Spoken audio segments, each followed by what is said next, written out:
at the end of Calamity. Oh, I honestly cannot. Like, it feels like, we've been filming this for a week, A week. a week, 2 weeks. It's been 2 weeks since we started, technically. but it feels like it's gone by like that, but also feels like forever.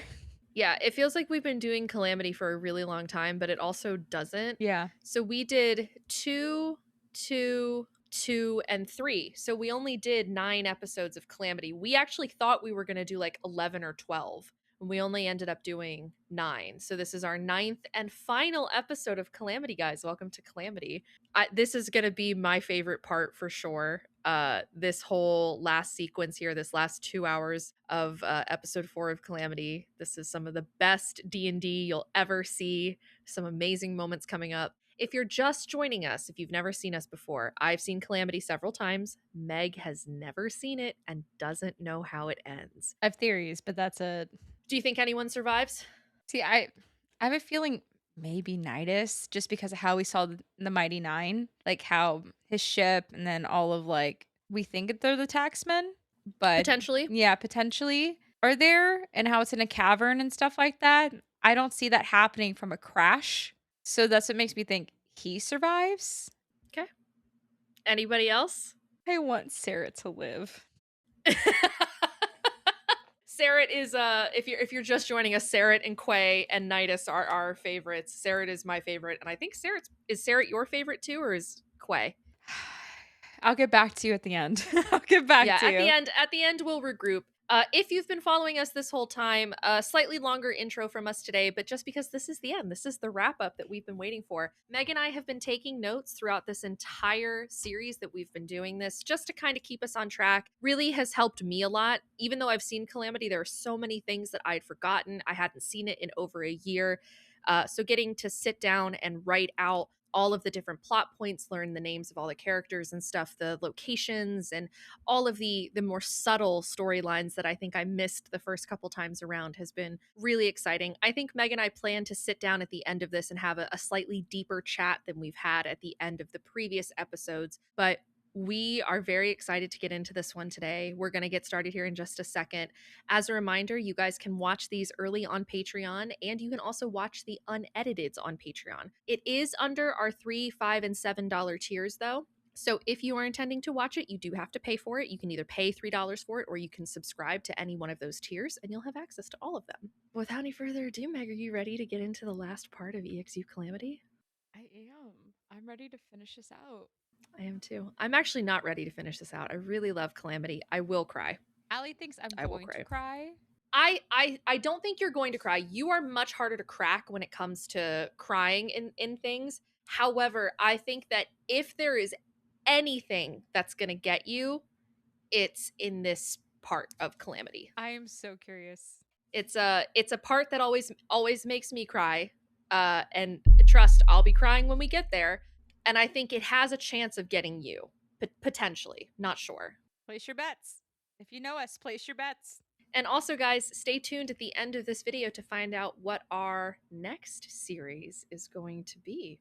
All right, Meg, you ready to get into this? Hell yeah. Let's roll initiative. Sunrise is at 5:45. It is 5:33. No.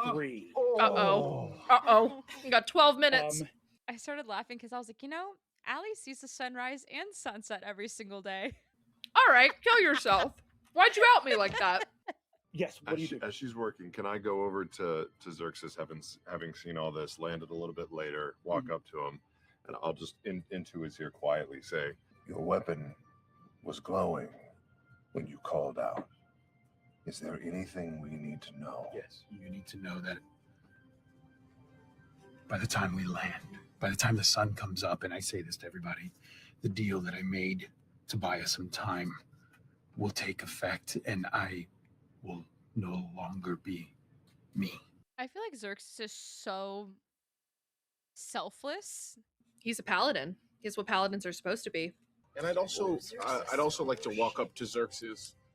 I don't think I can make eye contact with him. Oh, that's the worst. That's the worst. I put my hand on your shoulder. Did you see the boy? The boy. I think they're safe. They will be. You know me, Nidus. Don't let me become something I'm not. Brother, you will always be you. Oh. And whatever you... I'll make sure. Owie. Yeah, that was a big owie. Okay. You know, despite Xerxes's many faults, I do really like him. It probably goes Seret, Quay, Nidus, Xerxes, Paisha, Laren. Yeah, Laren's at my bottom too, but I still think I like. Damn, I think mine is Seret, Quay, Nidus, Paisha, Xerxes, Laren. I think I would guard the door unless there's enemies in here. Move away from your bitch ass. Yeah. Let me I love Travis. I'm going to stand beside my brother. Squared up in front of the door, the guild master of the Golden Scythe and the first knight of Avalir astride a dragon and a griffin stare down the door.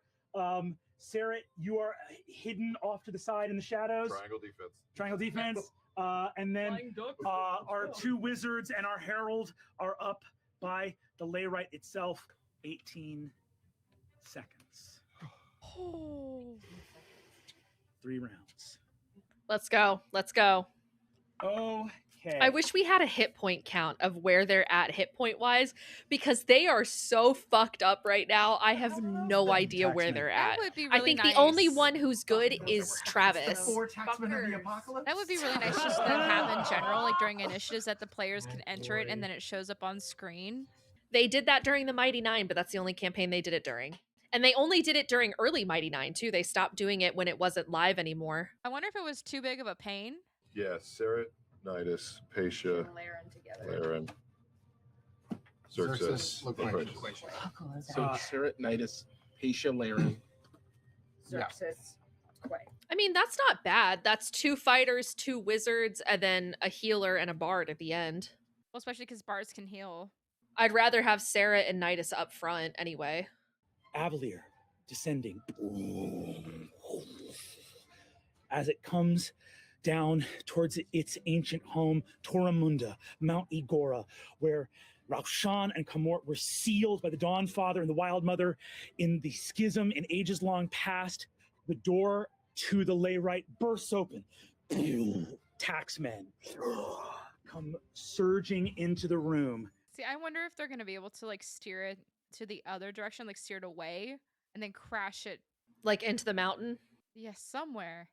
Misty But stepping that wouldn't be in. good because in those Vespin Chloris. No, that's him!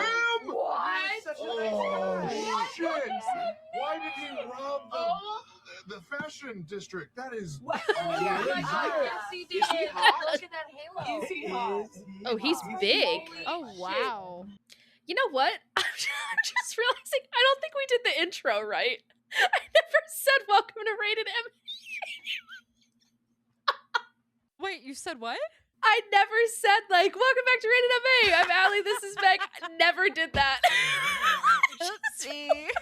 We're a little scrambled today. This is the third part of this episode of Calamity that we've recorded in the last 48 hours. So, Sarah, you are first to act. Sure am, aren't I? Sure am. Yeah. And he brought in homies with him too. Cool. I'm going to take use 10 to 15 feet of my movement to move back into the corner, away from the targets, and I'm going to pull out, believe it or not, my crossbow. I'm going to use my bonus action to take my attention off of Xerxes, and I'm going to make an insight check against Vespin Chloris. 28. No, yes, 28. You succeed. Okay, great. I'm going to fire 1 crossbow bolt at Vespin Chloris with sneak attack damage. Amazing. That is amazing. That is 25 to hit. You want a 1 through 5. That's it? 5. What? You bypass every mirror image and hit Vespin Chloris himself. Oh my god! Was that a D20 you rolled? D20. He bleeds. Okay. Hey, a little homage to not the break. 34 points of damage. Nice. 34 points of damage to Vespin Chloris. Sarah, Oh no. He's got some sort of retribution strike. As you do that, he goes 21 points of damage to you with a firebolt as a legendary action. Oh god. Oh, Oh god, I don't have very many hit points. Okay. Yeah, right. Okay. I don't either. I'm going to use my reaction to have that. Nice. Uncanny dodge. Done. Oh, What you at? I used it. I used it. Yay! I'm okay. I'm okay.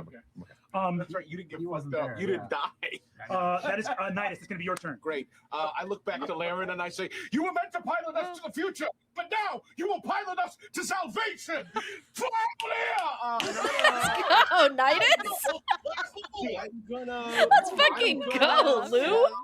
I need Lou Wilson back at the CR table so bad. I love him so much. I think he is so funny. Remind me at one point, Meg, there's this fucking clip of Lou from Game Changer, and it is one of the funniest things I've ever seen. The premise of that episode, or at least that segment, was like, do something cringy, and Lou walks around the podium, is like, I've always wanted to do a cartwheel. And he tries to do a cartwheel and just like eats shit, and everyone on stage is like, oh my god. And he gets up, he's like, I'm gonna try it again. Just, I laugh every time I watch it. It's so funny. He's so funny. He's great. You made these for a possible war with Aor. Mhm.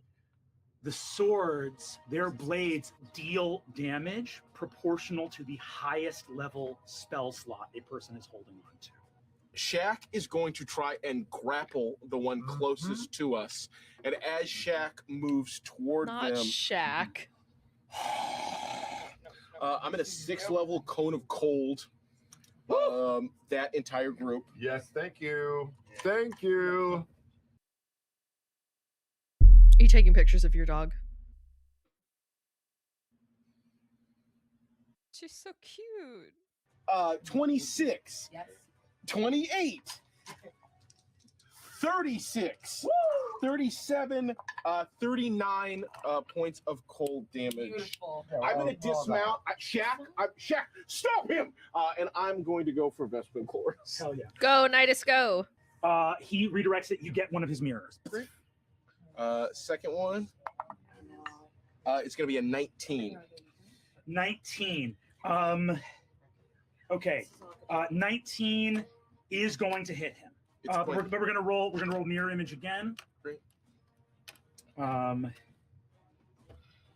It's gonna be 8 or higher. He redirects it. He redirects. You get the second mirror. Great. Yeah, something like an Eldritch Blast would be great because it's 3 separate bolts that hit differently. So you could theoretically hit all of the mirrors and knock it down in one shot. You see that by grappling him, there are 2 more taxmen waiting outside the door, and you, as Shaq pushes this one back, you see he's helping to jam up the doorway. Those other 2 taxmen might not be able to push into the room. Great. If you can choke up that doorway. How many seconds has it been at this point? Each round of combat is 6. So this is like a second into that combat. Because he had 2 seconds left before his transformation before sunrise. I thought he had 12 minutes. I thought they said 2. Brennan said something about 18 seconds until the city lands. So that's their time Oh. frame that they're trying to meet is when the city lands. Shit. And that's 3 rounds of combat. And so Sarah was up first and then Nidus was second. So this is only the second turn in combat. That was my bad. You watch the Guildmaster of the Golden Scythe leap forward, ba ba ba, and 4d10 fire damage Firebolt. ricochets off your shield harmlessly. Nice. Not today! Yes, Nidus. Today. Hell yes. Lou Wilson is so fucking funny. Incredible, Nidus. For what He reason? is okay, amazing. I love him Taxman number so 1. much. That's partly why I was so excited to see him in Mighty Nine, because I love Lou Wilson. You know what? That's fair. Shaq is going to take, and Shakorjan has no spell slots, does he? He has no spell slots and 70 hit points. 23 damage to Shaq from this taxman that is being grappled. The taxman next to him is going to take 2 swings on you. Your armor class is now 26. Pray for me. Go, Nidus. We praying.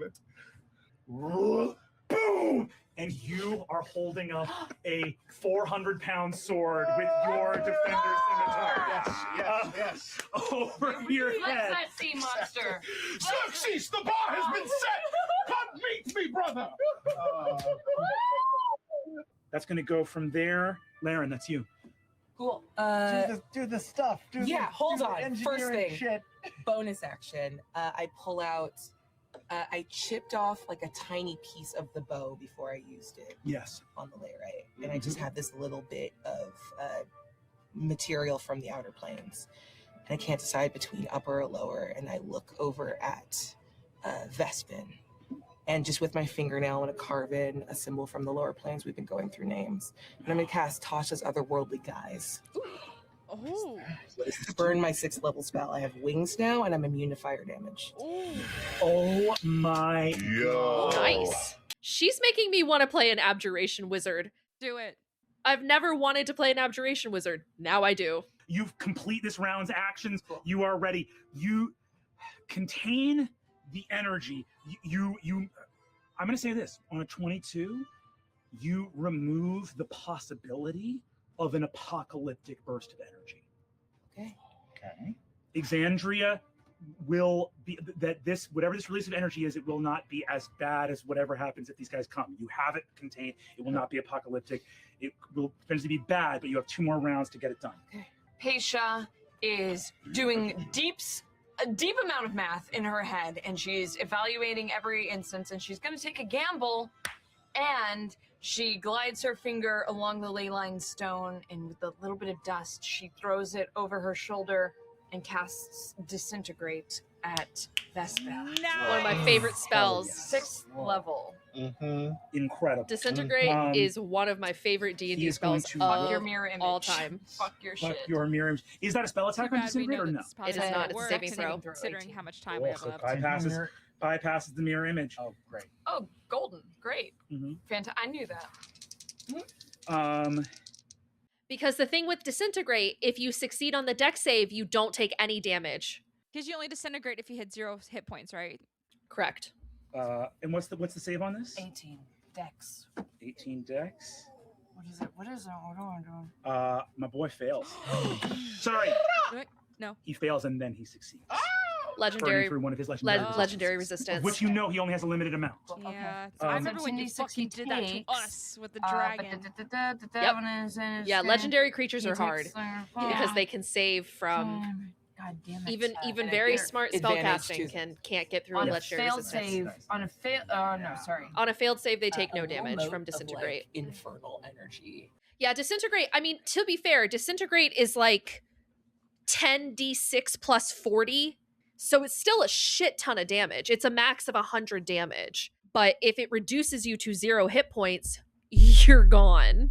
Disintegrate is arguably worse than Power Word Kill because they both do 100 damage, but Disintegrate, you can't come back. yeah, Disintegrate, there's no body. So there's nothing to revivify, but with Power Word Kill, there's still a body.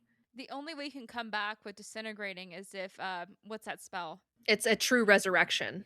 That's it. Because you don't need the body, you just need the... You need the spirit, Yes. basically. If as long as the spirit is willing and able to come forth from the outer planes or whatever. Yes. All right. I am charging in as my brother requested, and you just see him like kind of lean back on one of his legs just to get some momentum, and he charges forward to the other taxman. I'm gonna grapple him. Yeah, I'm gonna grapple him and try to like help block that doorway. And I have advantage, and it's athletics. Yep. So I'm charging forward, and you just hear him, and I just shove him right next to the other one that's blocking the doorway, and What is it that you told me? Come meet me. Yes, the bar has been set. The bar has been set. The bar has been broken. Boom! And for a second, you're two young guys back in Kath Moira. Why you do this now? I'm bad. I'm bad. I love him. I came here to hurt people. Real. Hold them. So far, you guys are doing an incredible job just holding the fucking door. Hold the door. Meg doesn't get that reference. I'm casting Shield of Faith on you, my friend. Aww. Extra 2 to Plus your AC. +2 to your AC. You see a version of Xerxes, but how he used to look, just appear right in front of you, and what is left is a glimmering shield. I will. Does he still have mirror images up? He does, one left. I won't matter. I will just close my eyes and just say his name, Vespin Chloris, and cast the psychic lance at him. Yes. Which doesn't need visual. Hell yes. Intelligence 18. Okay. He's a wizard, though. Yeah, His he's intelligence save is high. Exactly. Yeah, I know. Maybe he'll roll bad. He succeeds on the save. Fuck you. Does anyone have silvery barbs? I do. He's so mean. Can I silvery barbs him? You can silvery barbs. We'll make it a straight roll. I have tax in my pocket. 18. I'll roll in front of the board for fairsies. I'm sure he's gonna. On a 1 through 5, he fails. That's it. 11 succeeds. Yeah, Psychic Lance would have been great because if you get hit with Psychic Lance, you're incapacitated the next turn. 29 halved, so 14 14 damage. psychic damage. Awesome.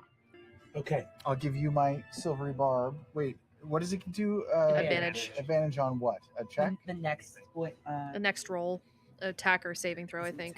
No, it's just their next roll. The next roll. There's like 3 conditions. I think. Attack, roll, ability check, or saving throw. Yeah. We've already got inspiration. Maybe we should give Next it to D20 roll, basically. Sarah, since he's going go for next, right? Yeah. That makes I'll sense. give it to Sarah. Woo. Nice. And then for my bonus, maybe I should get away from. Yeah, these give the things rogue because he does a advantage big for cone. sure. For my bonus action, I'll just real quick, 6 seconds, get down on my knee and say, "Will you marry me?" And Those are the bonus action. yeah, I don't have a ring. I have a raven's feather, and then I'll use my movement to back away. I like push my hand through my hair to like get rid of that weird demonic guise. Be like, yes! Oh God, we have to live through this. I'm I gonna eat move the as far feather. as I can. I eat this the sort of that feather. way. I don't think Koi and Laren are gonna have a happy ending. I think Laren's gonna sacrifice herself or something. Vespin is going to Misty Step into the center Oh. of. Vespin is going to Misty Step into the center of the room. Actually, I can't. Counterspell. You see, it's important to him to get closer to Larry. Okay. And so he's going to counterspell your counterspell, You dig. and he's going to drop a 5th level on it just to smash it out of the air. Yep, that does it. So did he say he used a legendary action for that, or he just? He counterspelled her. So his action or his bonus action was Misty Step. Her reaction is counterspell. He reaction counterspelled her at a higher level. 19 points of fire damage. Wow. All right. You're Wow. okay. She's okay. Yeah. That's I thought for she was temp down. HP? Or no, not for I temp think HP. she has No. around like Okay, 30 what hit are you at right points. now, Keisha? Don't tell him. You don't have to tell me. You don't have to say it. You don't have to say it. Yeah, if you don't say it, it's not right. Thanks to the kind folks at D&D Beyond, I don't need you to say it. Uh-huh. Oh, he can see It does tell it tells us on our side. Really? Oh yeah, I know how many hit points you guys have the entire fight. I have a little bar on the side that says how many hit points you guys are at, and when you guys are under half, you guys turn red on my screen. What? Remind me to show you next time. I guess you guys have never seen that because you've never seen it from the DM side. Round 2. You just need to get to the end of the round after You this just one. got closer. That's it. Yeah. Sarah, that's you. And he threw a fire. He Misty Stepped and threw a firebolt. Oh, okay, so it's instant sneak attack. I'll take a swipe with my magical hawks. I gotta roll a hit. That's right. Sorry. I sweat. 22 to hit. 22 hits. Okay. Chop, chop. 33 points of sneak attack damage. End of your turn. Okay. Firebolt. End of your turn. He's actually not going to firebolt. He's done with Never that. mind. Fine. What's a fine plan? It was working great. I lean in and say, it'll hit this one. I'm going to need Tempest, Shaq, and Sarah to give me dexterity saving throws. Let me know if you didn't beat a 21. Anything lower than a 21. Oh, yeah, this is. I have advantage against spells cast by creatures within 5 feet. Oh, yeah. Ooh. This is not a spell. It's not a spell. Nope. Okay, so Is he within 10 feet of me? No, he's not. I don't have. You wouldn't have Not a spell? proficiency in dexterity saving throws, right? No. 17. Okay.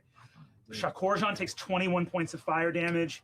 Tempest takes 21 points of fire damage. 28, and I'll use evasion if that was successful. Yep. You take no damage. No damage. Nice. He erupts in flame, Rogues. and you twist into the explosion, and your wings, boom, you are left Sick. unharmed by the fire.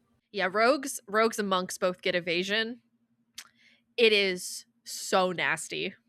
Vespin, we have unfinished business. I'm just gonna climb up his back. Hello? Okay. Get him. You're gonna get 2 opportunity attacks from these taxmen. That's So your AC is 20 right now? my AC is 20 right now, and then based on looks you may give me, I'm gonna cast shield at a 4th level. Okay. I'm gonna cast shield at a 4th. You get the look when I got that. I'm gonna burn my last spell slot to cast shield at a 4th level. Honestly, probably good to get rid of the spell slot. Yeah. Okay. So I'm 25 at this point. One of them still manages to hit. Okay. That is 13 plus 7, 20 points of damage. How's Nidus looking? I am at trace. And trace. Dose and trace. He's 3 baby. hit points. And how One of them. You're in the one-hand club. You literally, if you had not burned your last spell slot, you'd be dead. So you get the last bit of ether out of your body as this sword prepares to disrupt your innate magical ability and finds that you are spent. Yes. Wow. And then I'm going to make multiple attacks on Vespin. Vespin Get Flores. Again, switching 3 over to my AC, so we're now at 28. Oh yeah. In the face. First attack is a 27 to hit. That hits. Second attack is a 19 to hit.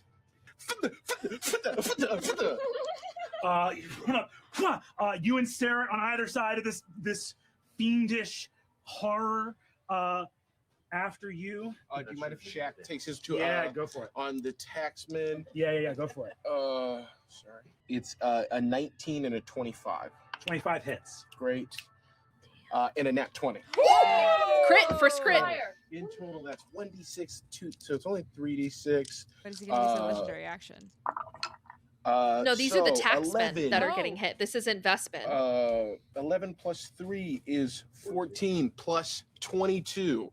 14 plus 22 is 36. And then he'll also use his breath weapon attack on the 2 taxmen in the space there, doing 6 damage if they fail. Is that your and fire alarm 3 if again? they succeed. Why is that? I mean, I'd love. I thought it was in the video. The only time Meg's fire alarm has ever gone off over recording was right before the big climactic moment with Caleb Widowgast in episode 5 of season 1 of the Mighty Nine, and in the middle of the fight with Vespin Chloris at the end of the Calamity. I love it here. Fire. People just need to stop Fire. having fire. Also, those people who were like, I know it's really loud and blaring, but we're like, you might want to go see if there's a fire. This happens so fucking often, you have no idea. People are just pulling the fire alarms. Yeah, guys, Meg's apartment is not actually on fire. She's fine. It just be like that sometimes. It's horrible. I lived in a building in England because, fun fact, guys, I lived in England. I don't think any of you know that about me, but I lived in England at one point, and my building did fire alarm checks every week at the same time, Wednesdays at 9 a.m., and I did not have classes until 12, and so they woke me up every fucking week. You know, while it's going off, I'm going to the bathroom.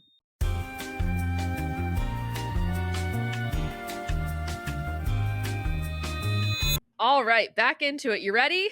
Yes. Did you double your crit damage? What? Did you I doubled the dice. He only does 1d6 plus 11. I really would like this bar to go away. Shaq's armor class, Shakorjan's There it armor class goes. one more time. Got it. 21. 21. 21. Fucking brain rot. 25 points of damage. What type? Slashing. Okay. And then 20 points of damage. The first dragon of Toramunda is no more. You take 20 points of slashing damage. What's the highest level spell slot you've got? 1. Hold on. Get back down. Second level. That's the only spell slot I have left. You take another 8 points of damage. Got it. What are you at? I'm okay. I healed myself. Oh Jesus. 36 points of slashing damage. Oof. Plus another 6 psychic damage. No problem for the Knight of Avalir. Yeah, you Still got up. this, You man. got this. 42 Knight of Avalir. I'm interacting with this, but I am also going to cast mirror image. Amazing. And Amazing. all three of us turn to you and say, "Run." This is your second to last round. The energy comes in. You have to decide in this moment whether you want to limit the energy output of the effect or ensure that Raushan and Kamort will be removed from Exandria. Laren's little joke to herself was always that the heart of Avalir was the thing she inherited, but it was too small. She made it bigger. She improved it. She improved the etheric net and built this, and that she was the heart of Avalir, and she gave everything to this city. But I know what people are fighting to protect, and I remember what Quay said about going down with the ship. So we will ensure it. This will work. The names are locked into place. You inscribe the final syllables of the list of all the hundreds of the names that Pesha learned. They are fixed into the crystal. This cannot miss. I love you, my family. And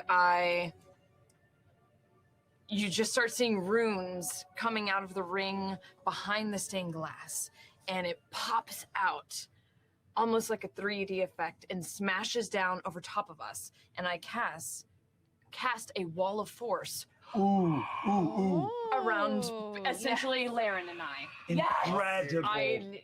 Everyone else is kind of left out. Yeah. But this is the most important thing right now. Yes. You have served Avalir. Avalir now serves the world through its architect Arcane. Let Avalir serve you both. I'm gonna let go of the guy that I'm holding. Okay. And I'm gonna rush to Vespin. Okay. You're gonna get 2 swings on you. I know. Only 1 hit. That's gonna be 12, 19, 26 slashing damage. Wow. And then 10 psychic damage. I go down. You turn to rush Vespin, and a sword 36 total, right? thuds into your back. 36 total. The last thought I have is to Tempest. You see Tempest looks at you as you fall and says, you say, "Get out." Tempest looks at the taxman that just dropped you, and you see he goes, "Oh," and you hear, "I'm with you." Tempest leaps, grabs the taxman, and you see for the first time, grabs him and grapples and teleports out, removing one of the taxmen from the battlefield. And you see through the portal Tempest in open sky with this giant taxman and just drops it to let him fall a mile to the ground. Amazing. Oh my god.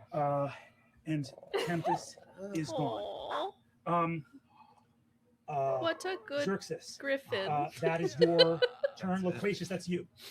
I will hold my action. I will just hold a simple healing word. That is so fucking smart. Vespin goes to cast a spell. I'm going to real quick look up the wording of Wall of Force because I believe this will bypass it. Vespin Chloris needed to get close, within 60 feet. A 9th level power word kill is coming for you right now. I'll use my Mage Slayer feat, but I don't know if that will do anything.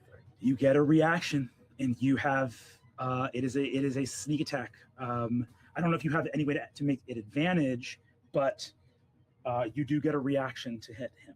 And first of all, no one has any counter spells or anything like that. Right? I have a silvery barb. Oh, 4th level counterspell.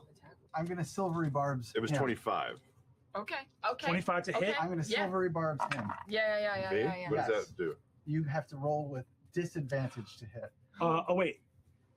Also, I don't think we didn't get he has the last mirror image on him, right? Give her advantage. Yes. On her counterspell. There's a last mirror image. Brilliant. Okay. Oh. There's a last mirror image here. I love it. Brilliant. So I have to roll with disadvantage. Want to kiss you. Yeah. So smart. Yeah. We're gonna roll for mirror image here. You want a 1 through a 10 on this. That's a 6. Wow. You hit the man himself. Except you have to roll with I rolled with disadvantage. disadvantage, and I'm gonna miss it. What did you get on your second attack? A 17. I believe you had +5 to the roll, so there's got to be a 14 or higher. Just roll 14 I or have higher. to roll? You have to roll. Yeah, you roll twice. twice. I have to roll. You have to roll 14 counter higher. spell. She gets 2 attempts. I mean, she has advantage. 4th level. What is that? I can't. Wait, are I those can't tell. double 10s? What is that? Those are 2 10s. I am going to make a ruling here. The counter spell is Gone. Spell. is gone. It does not succeed. No other counter spells active anywhere here. Your disadvantage attack roll here. Missed. If in reaction to you rolled a 17 on your attack, right? I did. 17 is his armor class without shield. No advantage, no disadvantage. Straight roll. You've Jesus. got one chance to hit an armor class of 22. Oh god. Come on, Sarah. Come on. Box out. Natural 20!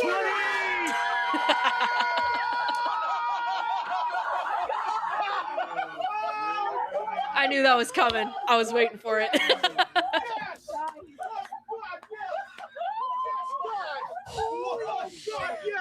Sarah Agrupnan, you are my favorite member of the brass ring. Oh my god. Yeah, as soon as Travis brought up Mage Slayer, I was like, this is the crit. I went up to 105. I just wrote down on this piece of paper how many hit points Vespin Chloris had. How much damage did you just roll? 67. With 35 hit points. No fucking way. Travis, how do you want to do this? I see Vespin aiming for Laren, and the hawk that he usually keeps in a concealed manner, the blade rests in the palm of your hand. You can fold your fingers over it, and that's it. He reaches back and lets it slide all the way down to the bottom of the handle so you get the maximum momentum, and he sinks it eye to eye straight into his temple and pulls it down. With the yank on the hawk, you watch the light go out of his eyes. And a silhouette of him in flame is all that is left as his body is wrenched back to the bottom of the 9 hells. Fuck yes. No! Oh my god. That was amazing. Travis Willingham, the man that you are. I cannot believe. It's so funny. In campaign 3, there's a moment where they fight like an image of Vespin Chloris, and Travis killed him again. He's killed him twice. I can make it. I cannot believe that you just saved Laren's life by killing Vespin Chloris on a nat 20. Unbelievable. Natural Put that dice in a 20. case. Right? Did I kill my best friend? Is that cool? Yeah. I don't. That's cool. Is it sick murder your Yeah, friend? but you think Put him out of his misery. can he roll like an insight, like Yeah. recollecting something? Yeah. I mean, Give me an insight. We'll say call it a DC 15 insight. Okay. All right, I just gotta get. Don't get 2. That's a 10. So 22. Oh, wow. enough? It's a high insight. You know me. I would never have let my guard down like that. I took those blows. If you'll allow me, I'd like to make one attack on the taxman standing over him, and then I'd like to ready an action so that should I fall, I drive my blade into my best friend's heart. Oh. Make your attack. I will look back. I will look over at Saret and say, Vespin Chloris. Not a bad name to have on your list. I'm going to give you a bardic inspiration. And I'll do 8 damage, 8 damage with an attack on the taxman. 23 points of damage. Nidus is down. As I go down. No! I make sure I don't miss. Oh! Fuck. Readying her action. Oh, shit. You fall. You look. The sword, the constructs you made. Scimitar. That is 2 failed death saves for Xerxes. You take 39 points of psychic damage. Oh. Paisha goes down, but Paisha was also readying her action. Yes. As Paisha goes down, if you will allow me, Yes. whatever ancient magic deep down inside that I gathered of Raushan and Kamort, that I got from the boreal cortex. Mm-hmm. I just look at Laren and more or less accept my fate and unleash whatever essence that Paisha has left. As you release it into the layrite, moments before Laren's final act, a 9th level spell leaves your body. A wish or a miracle, spells that rework the fabric of the world itself, leaves, hits the layrite, and the energy levels of the city rise to 100. Is she dead or is she just down? They're all down to 0. No one is dead yet. Xerxes is at 2 failed, but Nidus and Paisha, the whole top table is gone. Nidus and Paisha are both at 0 HP, but they still have death saves to roll. 31, 40 damage from the first one. Oh no! It's a bad thing. I have 1 hit point left. Oh no. And you failed both saves, correct? What was the DC on the second one? DC was 19. Oh, are these technically is this spell damage? No, this is not spell damage. God damn it, Brennan. I so did sorry. one important thing and you're just not letting me know. Wait, but Quay was holding an action. He was holding a healing word. Which is why it's really, really good that a ready. Do not leave me. Oh my god. Oh my god, your healing word. Oh my god. You cannot leave me now. Go ahead and roll that for me, see. I What am dying. What are you talking about? What is He's just been in the corner picking his teeth, waiting for this beautiful moment. Waiting. I mean, I'm just rolling a. She's back up, right? Yeah. Back up. Yeah. And Laren, you don't even drop because the spell was ready. It's as a reaction. It's on the turn where you take the damage, so you don't even lose consciousness. You just take the damage and are back. Sam. Oh my god. 10 points. She has 10 HP. With the word of healing from your Fey husband, you have 10 hit points, and it's your turn. It was all for this, and it has to have been worth it. I try to finish. I just have to finish. Give me. Fuck that die. Yes, It's so bad. What are you trying to roll? What are you? They've been Arcana checks the whole Yeah, time, and you right? can roll with advantage, but yes, absolutely. It's 22. 28. Okay. Just with that last healing word, give me one more of Loquacious's bardic inspirations on top of it. Oh. Plus another 4. 32. 32. I feel like I'm gonna throw up. Almost falling. You see Loquacious, Paisha, your best friend, to your side. You see, lying beside each other, Xerxes and Nidus, standing in the center of the room, still fighting with every breath, is Seret. You reach, all of you feel. As the city settles. Are you the woman who doomed the world, or are you the woman who saved it? Are all of you the heroes that you strove to be, or the villains that from time to time you might have been afraid you were becoming? Dying from his injuries, but smiling because he completed his last instructions.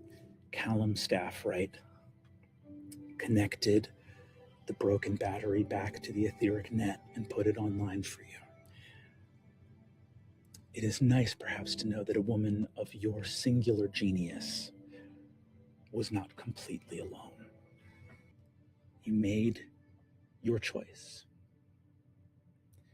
Safety for Avalir and Casmoira and the lands of Dominus, or certainty that Exandria in some form would survive the coming calamity. Energy erupts, the ground shakes, and the ley line angles up into the heavens. You hear the ground trembling. No, no, no! If Dominus is the smile of Exandria, then let's shatter her teeth. In these final moments, there are many things that you do not see, but it would be right for you to know. A ship of sorceress children, a young Triton girl, a little dragon sorcerer boy, and a man whose hat has been freshly decandled fly from the city of Avalir. Xerxes, you feel release. And let me ask you, your friend Nidus has given you this way out. The words of the Lord of the Hells were sweet and cloying. Does Xerxes take this chance to walk away? It's as if he has a knife to his own throat.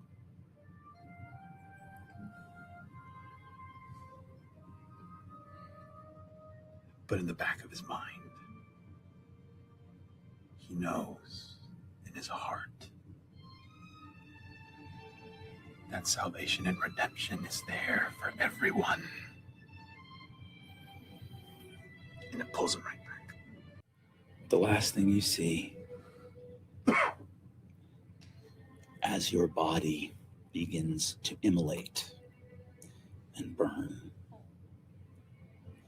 going to the place where Vespin went, is a griffin made of stars, called back to its feather, bearing on its back a young boy holding a journal. No.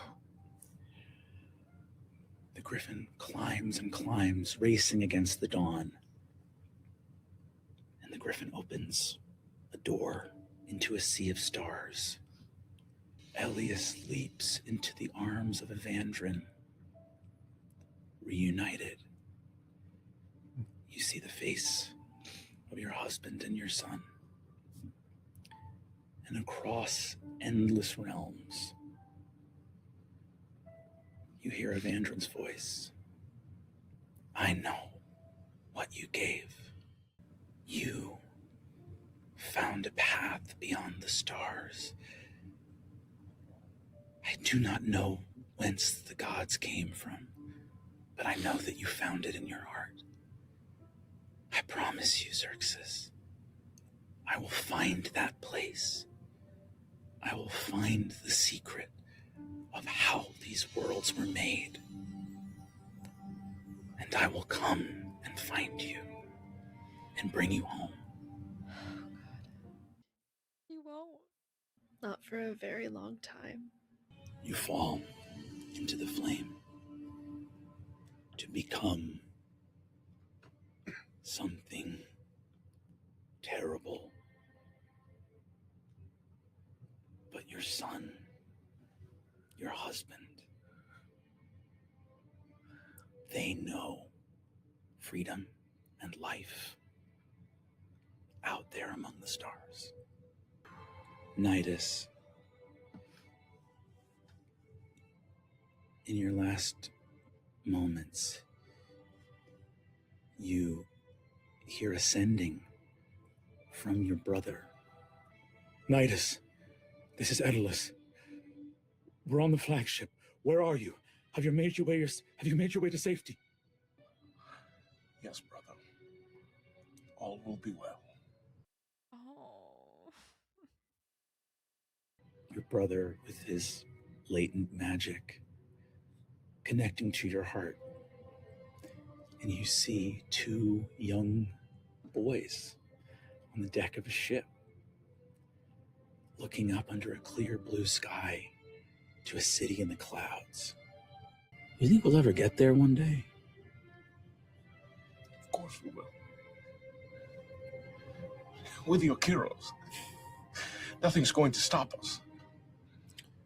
Some things might. I don't know why I say you should get there. Your head's already in the clouds. Brother, it's important to dream. It's important to dream. Allie number 2. When you think of the future and what people will say of this time, do you think anyone will talk about how beautiful your dream was?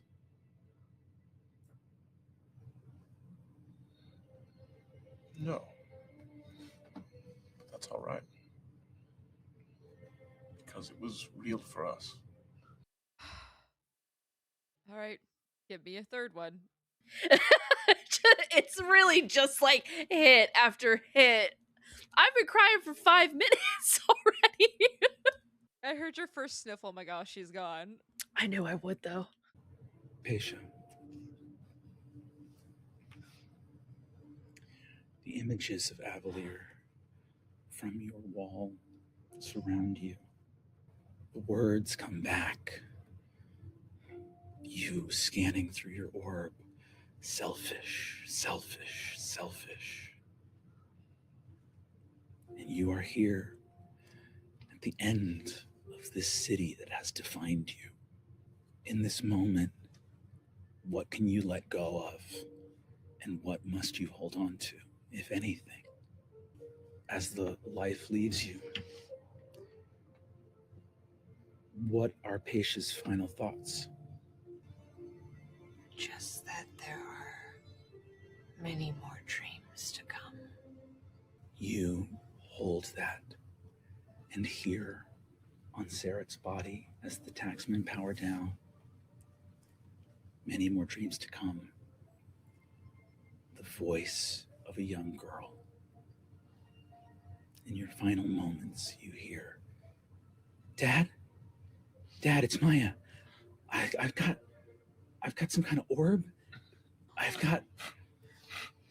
And knowing that it doesn't have to be forgotten, and that new dreams don't have to tread the paths of the old. Saret, you hear in your stone,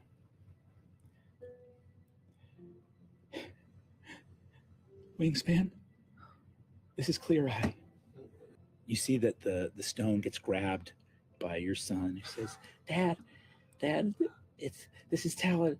We're back in where, and you hear the voice of your wife, Rain, go, darling, We are in Grisar. All is well. Let me speak to your father. Okay, bearer code names. And you see, she says, Wingspan, I'm here. They're both here. They're both here. Tell me you're coming. I'm so sorry. I'm so sorry I was never there. I'm sorry I never saw you or them. If I can, I promise I will make it up to you. Darling, is this goodbye? No. No. Those children are the best thing we ever did. And it's going to take a lot more than this to stop me from getting back to them and you. You begin to hear the rumbling.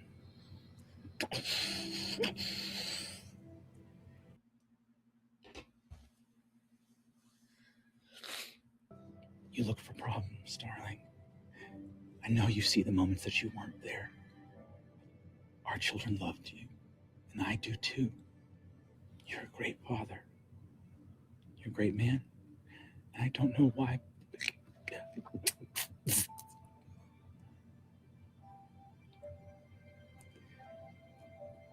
The eruption of energy. Stone goes dark. Loquacious and Laren. I run to you immediately. Yeah. I grab your hands and just stare into your eyes. Are you okay? Yeah. You did it. I couldn't have done any of it without you. Without all of us. Yeah.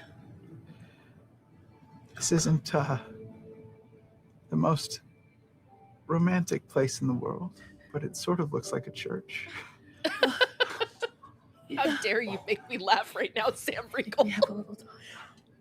I've been able to become anyone I want my whole life. But I just want to be with you. Sam fucking kills me. Like, why is he so good at talking? Stop. You're the best thing that ever happened to me, and I have lived my life in defiance of the gods, but meeting you and being loved by you is a miracle. So I know they're real for whatever time we have left. I love you. I have always loved you, and I will always love you. Noise. Energy. Sarah, in this final moment, do you attempt to keep your promise to try and make your way out, or do you accept what is to come? I'll move to the door. And look, my children deserve that. Can I send him across the bond? The labyrinth that I know so well, like directions to the closest viewing window that he could potentially make his way out of. The directions to the... yes, absolutely. This will be our final roll of this campaign. You have bardic inspiration. I do. A D10? A D10. And mechanically that's giving advantage, correct? I do. You have a die of bardic inspiration. You have advantage. This is the Calamity. DC we are setting is 30. Wow. I'll try to just throw him my talisman. I have a packed boon talisman. And that adds a D4 if he fails. A D4 if he fails. And you have a die of inspiration. Let's roll the inspiration first. Inspiration first. See what you're adding. That's cocked. 8. You're rolling with advantage, and if you fail, you get a D4. What am I rolling? Investigation, which is plus. That's good though. Now, with that inspiration, plus 21. Just a 9. Come on, guys. Got this. It's a plus what? Plus 21. Make it. That's a 31. Oh! Oh! No way. Laren and Loquacious embrace. Your movement is the only thing that saves you, that you can move 150 feet around. Raushan and Kamort are released. You made sure it would work. As Avalir crumbles and the magic spreads, sprinting through collapsing tunnels, soaring as fast as you can through tight turns.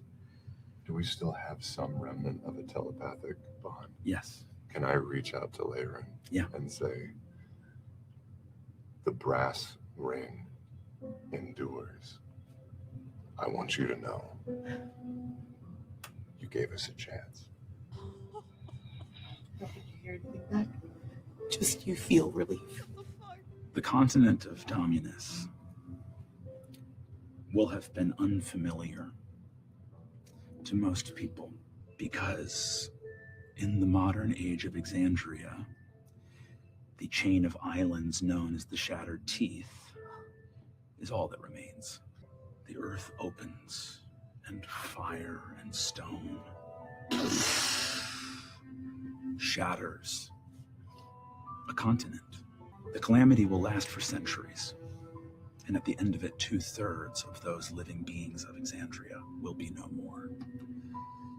Some large amount of that greater number died not only in the first year, but in the first moments of calamity. As Raushan and Kamort, believing that they will rejoin the betrayer gods, are instead unmade, disenchanted, bound to a surging ley line, and fired, diffused through as many realms as the Layrite could send them through. 2 great titans are destroyed. Gone from Exandria, those primordials do not join the betrayers. And as they do not join the betrayers, though it will see centuries of strife and ruin, one day, the people of Exandria will triumph. Fire embraces Asia and Nidus. A different fire awaits the first night. And the fire,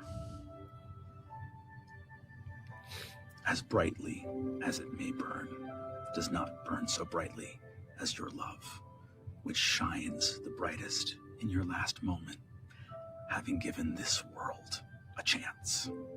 Ash, heat, rising faster than you can imagine from the earth. And on a 31, at the very top of that cloud, the last member of the brass ring gets to keep his promise to his family.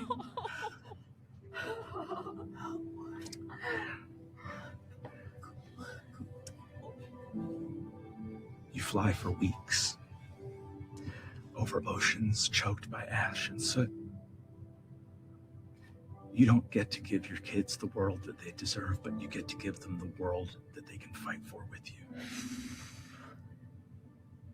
I don't know that I can promise the future of Saret, his wife and their children, nor the future of those children aboard the ships of the Golden Scythe, nor Evandrin and Elias out amongst the stars.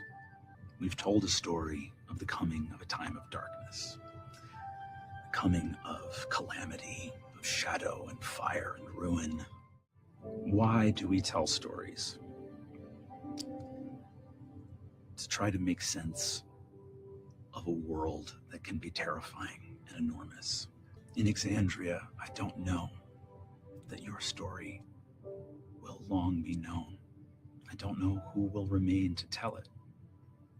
But it did happen, and it did matter. And though Calamity is here because of you, it will not be here forever. Thanks so much for watching. For all of you at home, we're sending lots of love.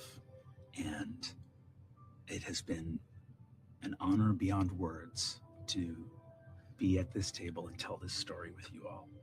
Tons of love from all of us to all of you, and we hope that you have seen the story here and share in all of the feelings that we have. And I guess at the end, all I have left to say is it Thursday yet?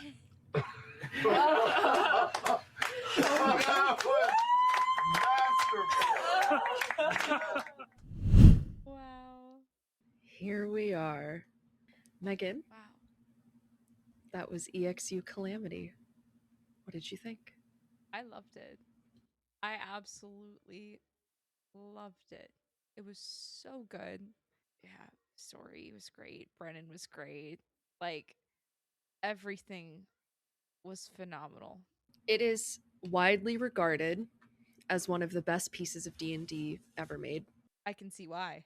It's a masterpiece of storytelling. It's interesting because I think that one of the things that has always drawn me into Critical Role as opposed to Dimension 20 is I really love the cast of Critical Role. Not that I dislike anyone in Dimension 20, because I don't. I do like a lot of the people in Dimension 20. I saw Dimension 20 live at Madison Square Garden, but I have always felt that the bond between the Critical Role crew was something spectacular, and it's made me stick through, 3-4 campaigns with them now. I've always felt a particular way about all of them. And the thing that's so interesting about EXU is it's never all of them. So this is Sam, Travis, and Marisha. EXU Divergence is Matt and Liam. And EXU Downfall is Ashley, Laura, and Taliesin. And so that's how the groups are. So it's all 7 of them technically got to be in EXU. It's funny because I was really afraid of like what it would be like without all of them together. But I think Sam, Travis, and Marisha were the perfect choice. Not that I think any of the others would have done any worse, but the particular way that the 3 of them play, it worked perfectly here. And obviously Lou and Luis and Abria make it such a cohesive unit. And they had just the right amount of party. Like the party composition was exactly what it needed to be to succeed. Yeah. It's so well done. Yeah. But it's also too, it's even for as sad and as scary as Calamity is, it still ends hopeful in a way. Even though, I mean, this is literally like a centuries long war that destroys a lot of Exandria. It kills 2/3 of the populace, but one member of the Ring of Brass gets to go home to his family at the end of it. And that means something. Yeah. That got me the 31, knowing that. Yeah. The last member of the brass ring gets to keep his promise to his family. Oh yeah. Yeah. Brennan Lee Mulligan, oh yeah. If I ever meet you, I swear to God. that is Meg and I have joked to ourselves, and also during these reactions as we've gone through this, I've told her many times there's one massive Sarah moment, and it's that 31 for him to escape and for him to get home to his kids. And it's this whole idea of like, he didn't die in the fight. He made all these right calls, and he spent a lot of time by himself during the story because of the nature of what his character is. And at the end of it, they give him the ability to get out and to get home to his family. There's something about that. He rolled, I think Travis said he rolled 2 10s plus 21. So he rolled 2 31s to get out. And it's funny too.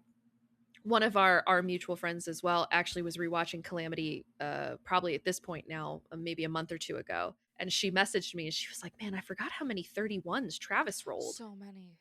And in my head, I was thinking, I was like, well, I know he has the big 31 at the end. I knew he had the nat 20 on Vespin Chloris. But as we were watching it, I think he rolled 31 4 or 5 times. Something like that. And there's just something about his final roll being 31. There's something about it. It's beautifully poetic that he beats it just by 1. If he had rolled 1 lower on that dice, he still would have made it. Beats it, yeah. But it's so poetic that it's not only that he met the DC, he far exceeded it, you know, and was able to continue on his way. That line that Brennan says, the last member of the brass ring gets to keep his promise to his family, that has stuck with me since the very first time I watched Calamity. I like love that. 3 or 4 years ago. If there's a line that's gonna stick with me, it's that. That one is that, and Why Do We Tell Stories? That one's always stuck with me as well. I don't know what to say except that I was wrong. So you were wrong. You thought, I mean, they technically did steer the ship down, but they didn't crash it. Yeah. They were able to successfully dock it. But you did get your wish that Sarah would survive. Yeah. He's the only survivor, really. I mean, to be fair, it's not stated that Laren and Quay died.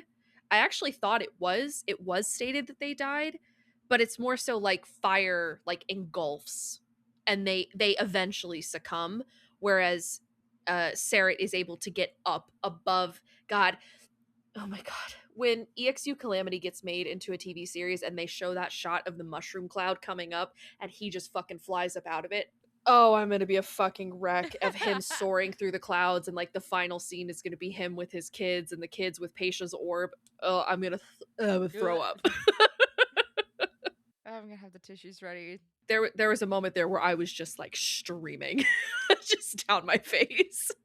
So now that we're here at the end, what is your final ranking of your EXU Calamity characters?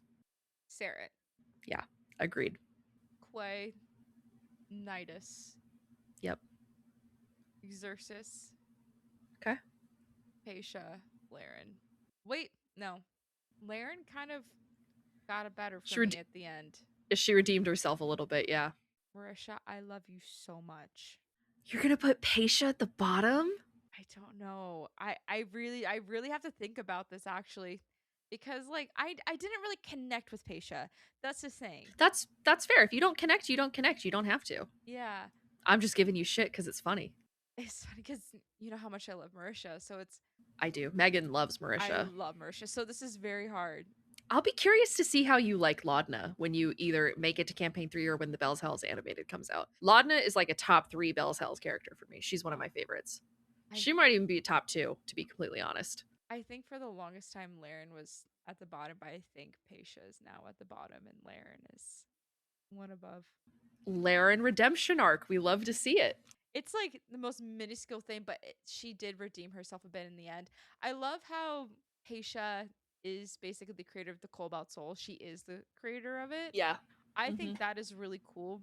I did not connect with her. That's fine. That's totally fine. That's okay. I mean, Pasha's definitely in my bottom 3. I think she's probably my number 4 still. Then Xerxes? I think Xerxes, Laren, and Pasha are my bottom 3, which they've been the entire time. But then again, remember, I've seen Calamity before. But having seen Calamity in the way that we just watched it, which is with a very critical eye and going through, I mean, I had to have taken, oh, here, this is the first page of notes. These are all notes that I took on Calamity. Sheesh. So having taken, let's see, 1, 2, 3... Oh, this is going to be embarrassing. I took like 4 pages of notes for like episode 2 alone. So 1, 2, 3. This is mine. 14, 15. I took 15 pages of notes on these 4 episodes of Calamity. Having looked at this with a much more critical eye, I do think my ranking has changed. And I think it's still Sarah is number 1. Sarah has been my favorite since the first time I watched this. And like I said, that moment at the end when Brennan says the thing and he gets to escape, like when Sarah escapes, he's been my favorite since the first time I witnessed that, and I was in hysterics the first time I watched this. Well, that's honestly what put him over for Quay. Him and Quay were like pretty much equals. That's what topped it over, was that he got to have that moment and then go home to his family. I was like, I love that. I think one thing about Sarah that's always been ahead of the curve for me is that Sarah, in terms of these groups, I feel like is the only one that does not have a fatal flaw in that affects everyone else. Sarah's fatal flaw is that he's married to his work. Yeah. That is his flaw. He's a workaholic. He doesn't spend enough time at home. He doesn't really know anything about his kids. He doesn't really like spend a lot of time with his wife. And that is a fatal flaw. And that is something that he has as a character. However, that only affects his family. That doesn't affect the entire world. Where you have Quay, who's like hiding secrets and things to keep Laren safe. Like he defends her to a fault. You have Laren doing all of this shit. Hungry for the knowledge most, and yeah, one of the most selfish characters in the entire show. Then you have Nidus, who is also doing shady dealings and backhanded dealings. He knows what Laren's up to, and he hasn't told anyone either. Then you have Xerxes. Now, Xerxes is the only other one that I think doesn't, like, his fatal flaw does affect everyone, but it's almost like I feel pity for him more than I feel anger. It's to his own detriment and to the detriment of the world, but it's his hubris. It's him thinking I am someone who can redeem the unredeemable. And it's a moral thing with him, of him believing that he is good enough that he can save other people, but it's also on the flip side, it's him thinking that everyone deserves to be saved or everyone can be saved. Would you say that's a very naive outlook of him? I definitely think it is naive, but there's something very hopeful about it too. I don't think that it's a wholly negative thing for him to be. But I mean, he gets this moment here at the end where Brennan says, "Do you die, basically, or do you remain within your pact?" And you and I, having seen Legend of Vox Machina and knowing that Vox Machina will be dealing with Sir Xerxes Illarez in about 900 years, give or take, we know that he kept his pact, of course, but it's what he says right before, where he says, I still think I can fix him, basically. Where he basically makes this decree of like, I still think that I can redeem him. I still think that everyone is deserving of being redeemed. And he falls into this continuous loop. He doesn't learn his lesson from it, and that's his fatal folly. And then you have Paisha's folly, which is her lust for knowledge made her blind to the world. Again, she also knew what Laren was doing, but because of her being so committed to her work and committed to what she's doing, she let the world pass her by. And I think Marisha said it either in the first part of episode 4 or in episode 3, where it's like you can have all the knowledge in the world, but it doesn't mean anything if you don't share it with anybody. Which is when that had to be this episode, because it's when she sends the orb to Maya. It was the yeah last night. I think it's the first part, because she dies in like the first 30 minutes, and it's something she does. I think she does it after she comes back from being dead. Maybe it was yesterday that we recorded that. And that, I mean, that is the thesis of her character, of you can have all the knowledge in the world, but it means nothing if it dies with you, I think is what she says. And that's what sends the orb away. But I think in that final moment of hers, of her making this self-fit or selfless choice, let me say, I think that redeems her a lot for me, in terms of she learned her lesson a long time ago and she realized this is not the way. Where I think it took some other characters a little bit longer to find that message. I think my final ranking as of right now is Sarah, number 1. Always has been, probably always will be. Nidus at number 2. I think for me, I think Quay and Paisha at level 3, at number 3 for me. Okay. And then Xerxes and Laren in that final spot, both of them. Oh, like equal in that final Yeah. spot? Okay. Yeah, it's not because it has nothing to do with disliking either of them that much. It's just in terms of the other characters, I'm much more connected to them for different reasons. I might put Quay and Nidus equal then, if I'm Yeah. able to do that. I'm going to put them as equals. Yeah. No, I think you can, because I think it's I don't know if there's a character that I like more, because I do think that if you catch me at a different point in my life, I might be more attached to Loquacious than I am to Nidus. But in this moment, having just done 2 weeks straight of doing just Calamity, and you know where I'm at in my life, what's going on with me, I think there's something about Nidus that stands out from Quay for me, so that puts him above, whereas Xerxes and Laren, for their faults and for their like corruption, for lack of a better term, for what they did to start the Calamity, they also did stop it. and I forgive them for that. However, their hubris and their folly is that they didn't learn until it was too late. Yeah, that's fair. I don't know. I don't hate Laren. I just think she is not a character I connected with. Yeah, which is fair. I think perhaps I feel more empathy for Paisha because I have played characters like Paisha.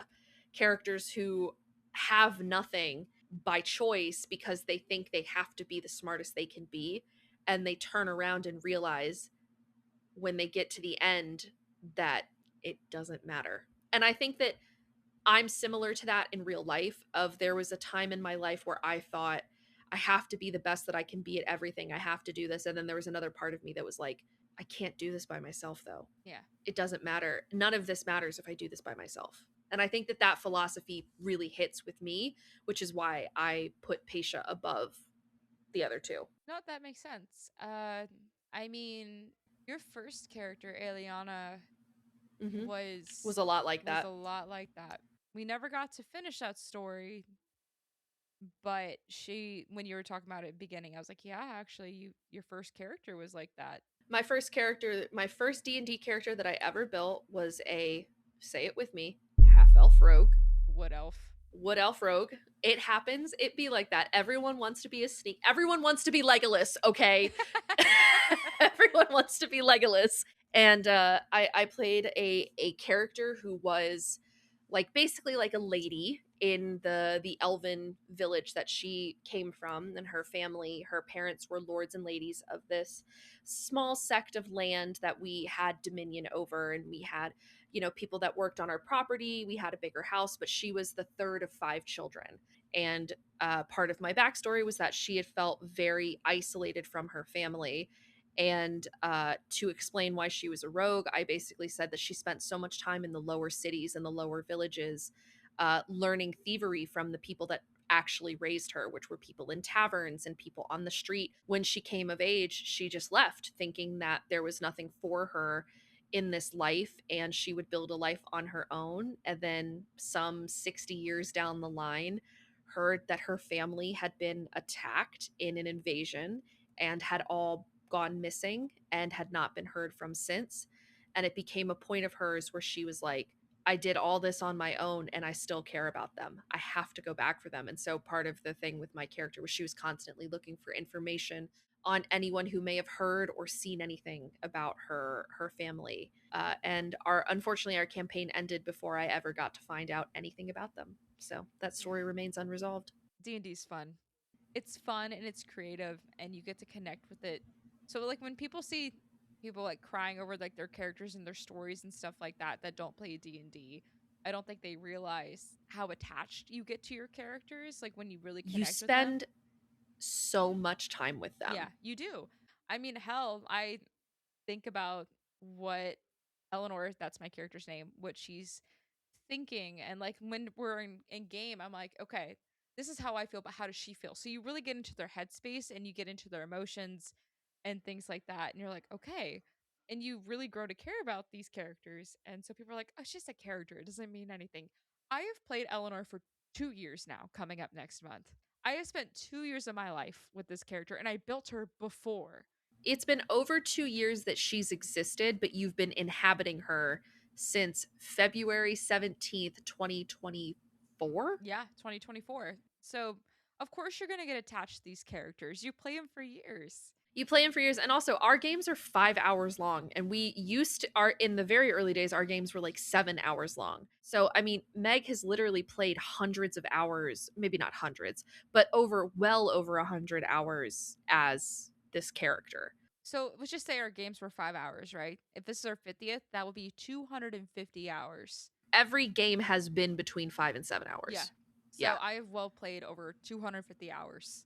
Yeah, you're probably closer to 270 at this point. I think there's something to be said about D&D that's so powerful in that we spent 4 episodes with these characters here in Calamity, but it was like 20 hours. I think it's right around 21 hours or something. It's almost a full day of time that you spent with them. And maybe that doesn't seem like a lot, but you saw them through the worst and last moments of their life. Yeah. And what they did to try and do something good in their final moments, knowing that they might have wrought this on the world. And I think there's something really poetic about only one of them survives, and it's the one who was the most separated from everything. And it's the one, low key, who deserves to survive. Easily. I think out of all of them, if they're like, pick one, Sarah. It's Sarah. It's 100% Sarah that deserves to survive.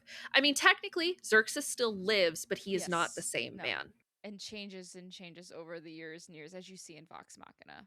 I actually, it's as we were watching this, Brennan made an emphasis on Evandrin saying, he says it twice, I think, in the 2 times that Xerxes talks to Evandrin. He says, I swear to you that I will find a way to break you of this pact. And we know that Vox Machina, when they meet Xerxes in the Hells in like 820 something PD, post Divergence, which is after the Calamity, so about 1,000 years from now, when they meet him, he hasn't been broken of his pact, which makes me wonder if they'll do another EXU limited series about Evandrin trying to break Xerxes's pact. I would love to see that, because I thought I would too. Xerxes say, at least this is what he thought, that they just gave up and like abandoned him. That's how he sees it. Well, I mean, it's been 1,000 years. I mean, they're gone. Well, maybe not, because Xerxes, I'd have to look at the Wikia. I think they're in the Astral Sea, where time moves and feels different there. Even though it's been 1,000 years on Exandria, like, we know that the Feywild, time moves in the Feywild. Time is a weird soup. Well, it moves slowly there, and it's weeks and months in the real world. We don't know if they're dead. I mean, they might be dead now, but I mean, it has been 1,000 years. I don't think it's that time dilation is going to keep up that long. But I personally, I would love to see an EXU about Evandrin freeing Xerxes from his pact, because it's one of the few things that's unresolved from this. Oh, it says physical effects like aging, hunger, thirst, and natural hearing are almost completely halted. It's timeless. Then they're still there exactly as he left them there. That means his son is still 13. Brennan put a little bit too much emphasis on Evandrin saying that. Like, it's literally like Evandrin's last lines to him. Like, Xerxes is falling into the pit and he hears Evandrin say, like, I'm gonna find a way to get you out of this. It makes me think they might do it at some point. But then again, this came out, 5 years ago. So maybe they won't, because Critical Role in current day in 2026, where we exist now, are not in Exandria anymore. They're in not Avalir, they're in Ahriman. It says time and plastic extremely slowly on the astral plane, 1,000 years for every day on the material plane. So it's been 1 day for Evandrin and his son? Yeah. God damn. That's what it says. They're like, honey, we saved you. And he's like, motherfucker, I've been in here for 1,000 years. In the Manual of the Planes, it is stated that 360,000 real rounds go by for every round spent in the astral. Jesus Christ. So like, it's just been a day. Like, wow. If you spend a long time there and return back to the Prime, it'll be in the distant future. You know what? Here's something interesting. I'm reading the wiki right now. I'm reading the trivia for Evandrin's Wikipedia page. It says, in The Legend of Vox Machina, during a game against Pike Trickfoot, Xerxes described the family he had left behind, Evandrin and Elias, with glasswork illustrating his words and showing his husband and son getting older and Evandrin dying of natural causes. The narration and the way the events were presented leave unclear if the Fallen Knights family has an alternate story in the animated show, or if what is shown is what Xerxes believed to be their fate while he was in the Nine Hells. Now, wouldn't that be fucking fascinating if Xerxes thought they were dead and they weren't? I'd be for that. God, that would be such a good animated series. Or, well, it would be a good EXU. That would be really good. I would totally watch that. I mean, I'll watch any EXU they do because they're all really good, but that one would be especially good. Matt Mercer. Hey, Brennan! Brennan Lee Mulligan. Can we get on this? Knock, knock, knock. I'm at your door. I'm in your walls. Please. From a mechanical standpoint, I don't know how it would play out, because does that mean someone at the table has to play Evandrin and someone at the table has to play Elias? Luis. Come on. well, is it Evandrin and Elias, both played by Brennan, because Brennan always DMs EXU, except for the first EXU, which was DM'd by Abria, which featured Fern, Dorian, and Orem, who are all characters in Campaign 3? Or is it something that, like, Brennan plays Evandrin and Elias, and the table players are people that they recruit to try and free Xerxes? Oh, I don't want to spoil that, though. I was about to say something about the end of Campaign 3. You shut your mouth. Theoretically, they could do it after Campaign 3 ended. Like, set it in the future after Campaign 3. Xerxes is like, it's been 18,000 years. His husband's like, honey, we finally made it. He's like, motherfucker, bye. I've been a demon for 1,000 years. I don't care anymore. I wonder how Xerxes would be. Well, we saw how he was with Pike in the animated series. He's a different campaign is a little bit different than it is in the animated. So I would be curious to see how he was, because he was a bit bitter in the animated show. But then again, when you've been a devil for 1,000 years. But he says to Pike, like, that whole crux of that argument he has with Pike is, do you wish they were here? And he says, yes, I wish they were damned here with me, because he still desires to be with them. Oh, I'm so curious. I know. Now I'm really thinking they should do that, since they set that up in Brennan the Mulligan. in Vox. Yeah. I still think I think the future of the brass ring, I think we're gonna learn about Paisha's orb in season 4 of Vox Machina, I think. Not even that we're gonna learn about it, I think we're just gonna see it. We're gonna see it in a little chest, in a little vault, floating in a little glass box somewhere, and it just says Orb of Avalir. Yeah. Well, Meg, do you have any final thoughts about EXU Calamity before we wrap up here? Thanks to our viewers, because we probably might not have done this except you all demanded it. Yeah, like literally, Megan. So here's fun fact, a little peek behind the curtain. Meg and I talked about doing this, and I actually was like, I don't know that it's feasible for us to do. I don't know if anyone's going to watch it. Then we posted on our Patreon and said, hey, would you guys watch Calamity? And everyone said, yes, we would watch Calamity and do it unedited. Like literally 98% of people who voted on our poll on Patreon said, yes, do it, and do it unedited as well. So we're like, okay. And then everyone in the comments of the Mighty Nine videos said, please do Calamity, Yeah. especially because, Meg, you haven't seen it before, but now you have. Now I have. I will ask our audiences this, our YouTube and Patreon audiences, do I show Meg EXU Downfall or EXU Divergence next? I'm Listen, thinking Downfall. I really want to watch Downfall. Okay, we're gonna do Downfall. Never mind. Stop typing. You don't need to be typing anymore. We're gonna do EXU Downfall. We'll do I don't know all when of we'll them get to it. probably. Yes, we're gonna do Downfall and Divergence, of course. We'll do both of those. Holy shit, Divergence is gonna make me fucking bawl my eyes out, but it'll be good. To our viewers, do you make me wait on Downfall? When do you want to see it? Yeah, what do you want to see first? Because that thing I said I was gonna announce, we're gonna be watching The Boys. Season The Boys. 5. That's 10. Season 5.